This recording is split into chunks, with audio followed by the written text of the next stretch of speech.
Bueno, chicos, vamos a terminar, digamos, con esta segunda parte de la unidad. Eh,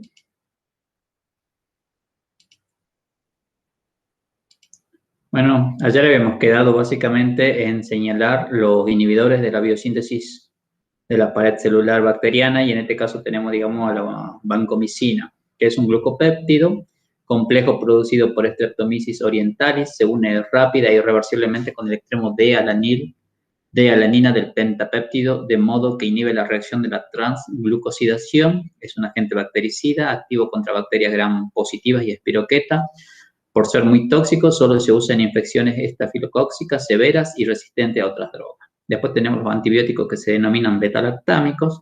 Todos los antibióticos de este grupo contienen un anillo característico, el anillo beta-lactámico. De ellos, los más importantes son la penicilina, las cefalosporinas y cefamicinas.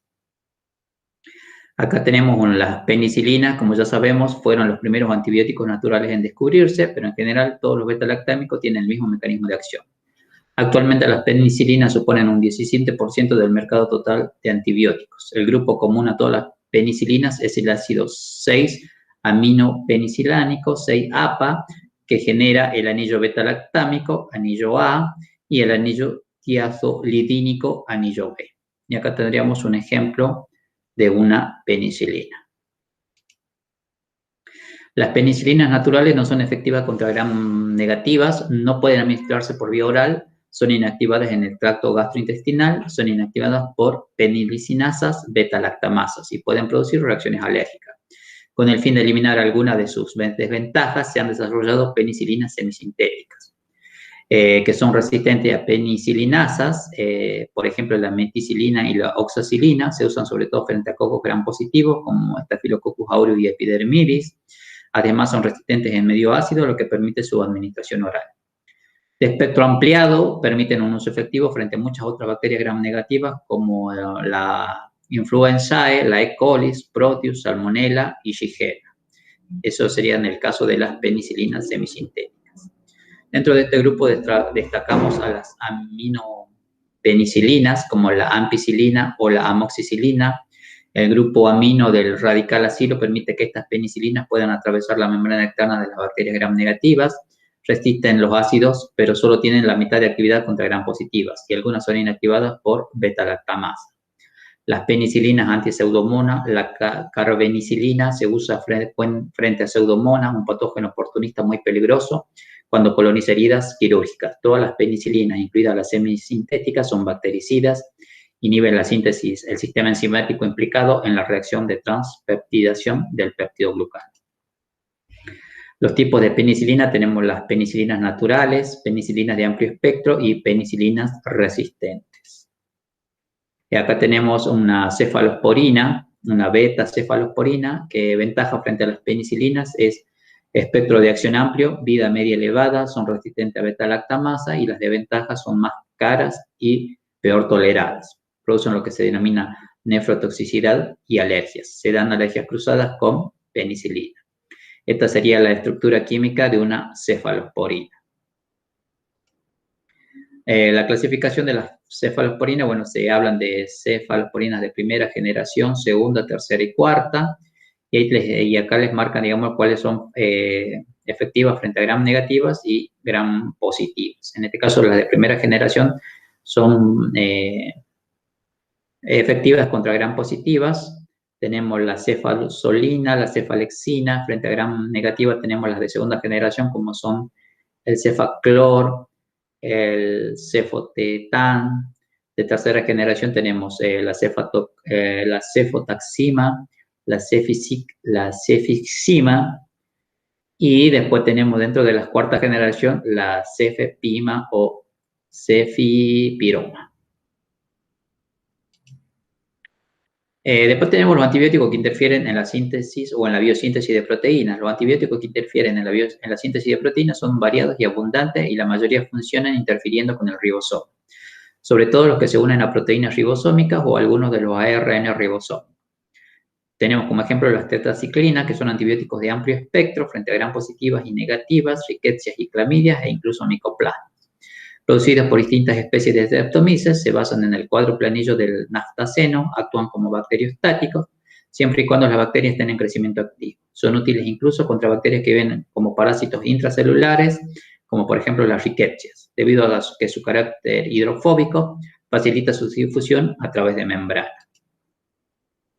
Los aminoglucósidos constituyen un grupo amplio y variado de antibióticos de amplio espectro producidos por diversas especies de Streptomyces. Son muy polares, policatiónicos, presentan un anillo de aminociclitol, uno o más azúcares, así por ejemplo la streptomicina contiene como aminociclitol la streptidina, mientras que otros aminoglucósidos presentan la 2-desoxistreptamina.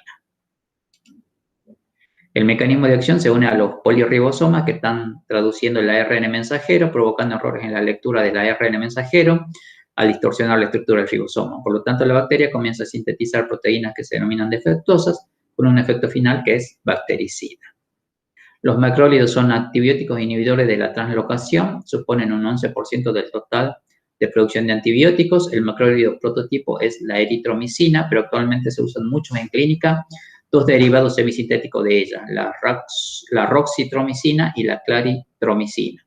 Es un agente bacteriostático que se administra en infecciones de vías respiratorias ocasionadas por Mycobacterium pneumoniae, Legionella pneumófila y Clostridium difteriae. Las rifamicinas son antibióticos producidos por Streptomyces mediterranei, con buena actividad contra bacterias gram positivas y contra Mycobacterium tuberculosis. Se han usado en clínica moléculas naturales como la rifampicina. Acá tenemos una clasificación por su mecanismo de acción. Digamos, los que actúan a nivel de pared celular, los que actúan a nivel de ADN, de la enzima ADN girasa, los que actúan en la elongación del ARN mensajero, los que actúan inhibiendo, digamos, la síntesis de la ARN polimerasa en cuanto a la síntesis de proteínas, de la subunidad 50S, síntesis de proteína de subunidad 30S, la síntesis de proteínas a través del ARN de transporte, a nivel de membrana citoplasmática y los que intervienen en el metabolismo del ácido fólico.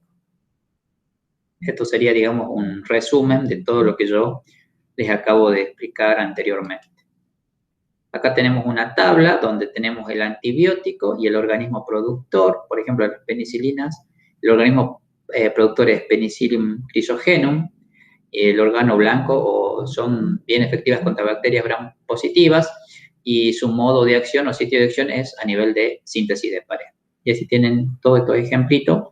La idea es que se acuerden uno de los varios ejemplos que les pongo en la diapositiva. Acá tenemos un resumen donde decimos agentes quimioterápicos antimicrobianos. Acá digamos cuáles son las características, qué requisitos debe cumplir el agente quimioterápico, cómo se clasifican según su mecanismo de acción, inhiben la síntesis de ácido nucleico como antimetabolitos, inhiben la síntesis de proteínas, también se pueden mezclar con otros antibióticos, pueden inducir resistencia bacteriana y se denominan fármacos, también se pueden combinar con fármacos denominados antimicóticos. Los antifúngicos son sinónimos de antimicóticos y fungicidas, sirven para tratamiento de afecciones producidas por hongos y levadura. En la mayoría de los casos, el fármaco antimicótico actúa en la membrana citoplasmática del hongo, específicamente en la síntesis de ergosterol. El ergosterol es un componente lipídico de la membrana sobre el cual actúa la mayoría de los fármacos antimicóticos. Es el esterol el que predomina en las células fúngicas y entre sus funciones da fluidez e integridad a la membrana, permite la función apropiada de muchas enzimas unidas a ella y al favorecer la función de la quitina sintetasa permite el crecimiento y división de las células. Tenemos los que se denominan sistémicos o tópicos locales. Dentro de los sistémicos tenemos la anfotericina B, los azoles, la grisofulvina. Dentro de los tópicos tenemos la nistatina, ácidos grasos, ácido salicílico, compuestos de yodo. Acá tenemos algunas características de la grisofulvina, causa distorsión de la hifa en cultivos de dermatofitos y otros hongos. Su aplicación directa sobre lesiones en la piel tiene efecto limitado. Cuando se da oralmente es altamente efectiva ya que se deposita en las estructuras queratinosas, capa cornificada de la epidermis, pelos y uñas, y la hace resistente a la infección. Es inefectiva en micosis profunda. Tenemos los antibióticos poliénicos, son muy efectivos en el tratamiento de micosis sistémicas e inefectivos en la micosis superficial y cutánea. La anfotericina B es administrada por vía intravenosa por semanas y frecuentemente tiene efectos tóxicos. La nistatina es usada tópicamente en infecciones por cándida. Tenemos el miconazol, que ejerce un efecto fungicida alterando la permeabilidad de la membrana celular del hongo. El ketoconazol ejerce un efecto fungicida alterando la permeabilidad de la membrana celular del hongo, usado para el tratamiento de micosis sistémica y para infecciones por dermatofito. El fluconazol es un antimicótico de amplio espectro, es un inhibidor altamente selectivo del citocromo P450 del hongo y de la alfa-dimetilación carbono 14 de esterol, usado en el tratamiento de candidiasis y de la meningitis criptocóxica. El itraconazol es un agente triazol, inhibe la síntesis del ergosterol dependiente del citocromo P450, usado en el tratamiento de onomicosis, micosis superficiales y micosis sistémicas. Después también tenemos los antivirales, son un tipo de fármaco usado para el tratamiento de infecciones producidas por virus, tal como los antibióticos específicos para bacterias, existen antivirales específicos para distintos tipos de virus. Son relativamente inocuos para el huésped, por lo que su aplicación es relativamente segura, sin excepciones. Deben distinguirse de los viricidas, que son compuestos químicos que destruyen las partículas virales presentes en el medio ambiente. Se clasifican en no retrovirales y en retrovirales. Los no retrovirales tenemos los inhibidores de la síntesis de proteínas virales, interferón alfa, inhibidores de la síntesis del ARN mensajero, la ribavirina, inhibidores de la ADN polimerasa como el aciclovir y el ganciclovir, inhibidores de la liberación del genoma viral, amantidina y rimantidina. Y los retrovirales tenemos inhibidores de la transcriptasa inversa nucleósidos como la acidobudina, la didanosina, inhibidores de la transcriptasa reversa en nucleósidos, nevirapina e inhibidores de las proteasas, el saquinavir. Bien, muchas gracias por su atención. Con respecto a antivirales, digamos, no profundizo mucho porque la idea es que conozcan que existen y se acuerden de algunos ejemplos y cómo se clasifican. Lo mismo, digamos, para lo que son los antimicóticos o sustancias de naturaleza química que se usan para el control de micosis, ya sean por mohos o levaduras. Donde sí, digamos, profundizamos mucho es la parte del efecto a nivel de bacterias. Cualquier cosa me avisan y lo vemos en consulta.